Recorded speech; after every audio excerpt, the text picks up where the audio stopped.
Știu că ochiul tău mă vede neîncetat în orice zi. Tot ce fac, tot ce vorbesc, se înscrie în veșnicii. Multe ori eu mă gândeam că tu vii cu a ta prezență, doar când vin să mă închin cu o sfântă reverență.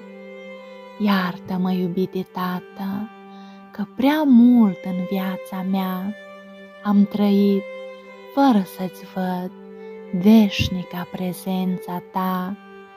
Multe ori eu te-am exclus din al meu gând și din fapte, neștiind că mă veghezi până voi pleca spre moarte.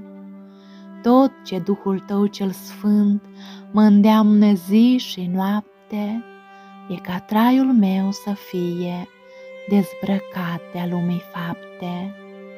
Nu mai vreau să uit vreodată că în tot ce fac și spun ești aici și în veșnicie o comoară mi-adun.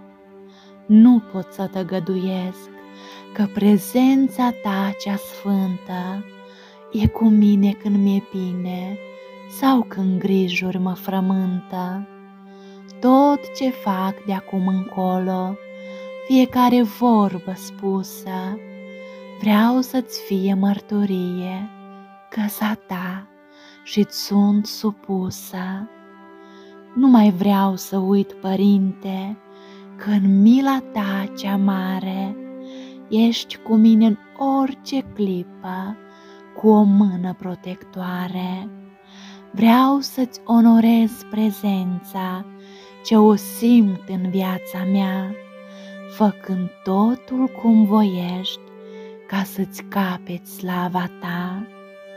Vreau să vadă toți în felul de a fi pe acest pământ, că slujesc un rege veșnic care m-a creat și sfânt.